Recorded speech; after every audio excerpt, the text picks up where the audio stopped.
අභිමානවත්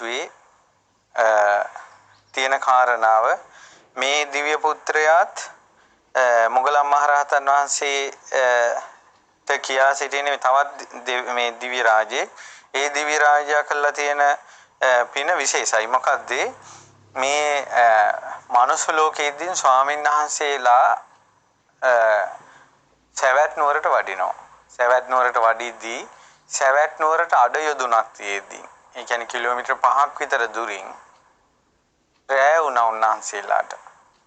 අවට යන්න එන්න තැනක් නැතුවම ළඟ තියෙනවා මේ උක්කු විමානයක්. ඒ කියන්නේ උක්කු මේ කුඹුරක් කෙතක් උග්ගස්. ඒ කෙත ළඟට ගිහිල්ලා යනකොට ඒ කෙත බලා ගන්න මේ පාලකයා මේ මොන ගැහුණාට පස්සේ ඇහුවා මේ අනේ සවැත් නුවරට කොච්චර දුරද? ස්වාමීනි අඩ යොදුනක් තියෙනවා. දැන් යන්න පුළුවන්. අනේ ස්වාමීන් වහන්සේ මේ අඳුර වැටෙන වෙලාවේ දැන් නම් යාගන්න වෙලාව මදි. අනේ අපිට ඉන්න තැනකුත් නැහනේ. ඔබ වහන්සේලා කැමති නම් මං ඉන්න තැනක් හදලා දෙන්නම්. අනේ කොහෙවත් කමන්නේ ඩිංගිත්තම් මේ රැය පහන් වෙනත් කල්. එහෙනම් ඉන්න ස්වාමීනි කියලා යා අර මේ කෙතේ අර උග්ගස් තියෙන මේ කෙතේ උග්ගස් ටිකක් මෙහෙම නමලා උඩින් ගැට ගහලා ඒකට පිදුරු දාලා වටේට පින්න වැටෙනවට යටටත් පිදුරු දාලා ස්වාමීන් වහන්සේ මේකේ වැඩ ඉන්න කිව්වා.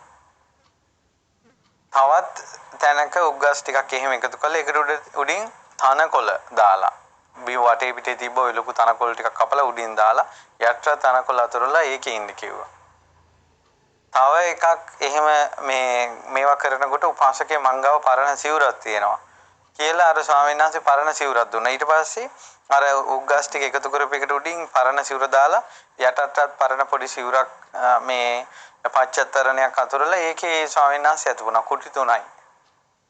උදේ පාන්දරම ඔහු මේ උක්පැණි වලින් හාල් ටිකක් ලිපේ තියලා උක්පැණි දාලා කිරිබතක් හදලා පූජා කළා තුන්නමට.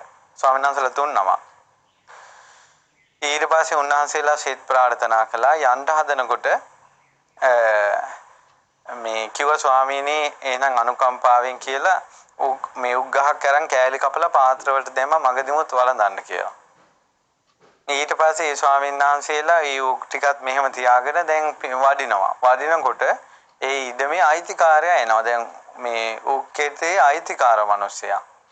ඒ මිනිස්සයා එනකොට දැක්ක පාත්‍රවල උග්ගස් තියෙනවා. මේ ඔබ වහන්සේලාට කොහෙන්ද උග්ගස්? අන්න අහවල් කෙතෙන්. කවුද දුන්නේ? ඒ කෙත බලා ගන්න එක්කෙනා තමයි දුන්නේ. අපි ඊරෑ හිටියෙත් එහි කියලා කිව්වා.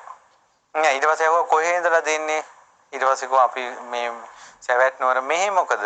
ඊයේ ආගන්න තැනක් නැතුණා මෙතන හිටියේ කියලා. ඔහු මහා බමුණේ. සංඝයා පේන්න බැරි කෙනෙක්. ආවා කේන්තියක් හයියෙන් අඩිය තියලා එන ගම මගදින් ගත්ත හොඳ රීටකුල්. ලොකු පොල්ලා. අරගෙන මේ කෙත බලා ගන්න මනුස්සයට මෙහෙවරෙන් කියලා ආයේ කිසි දෙයක් කතා බහ කළේ නැහැ. ඔළුවටම ගැහුවා. එතනම මැරිලා වැටුණා. ඊට පස්සේ මේ මිනිස්සේ එතනම මැරිලා තමයි මේ දිව්‍ය විමානේ ඉපදුනේ.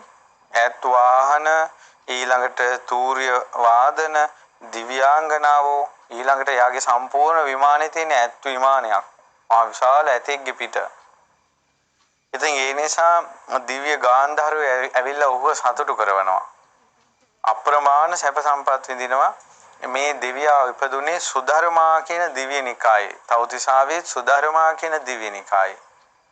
හොඳටම දහම නිතර ඇහෙන දිව්‍ය නිකායක්. ඉතින් කියනවා මම මනුස්ස ලෝකෙ ඉඳින් ඔන්න ඔය කුටි පූජාව තමයි කළේ කියලා කියනවා. උක් දඬු වලින් ගයක් හැදුවා, තන වලින් ගයක් හැදුවා, රෙදි පිලි වලින් ගයක් හැදුවා. ඉතින් මේ ගෙවල් තුනෙන් එකක් දීපු නිසායි සුධර්මා කියන දිව්‍ය නිකායේ ඉපදුනේ.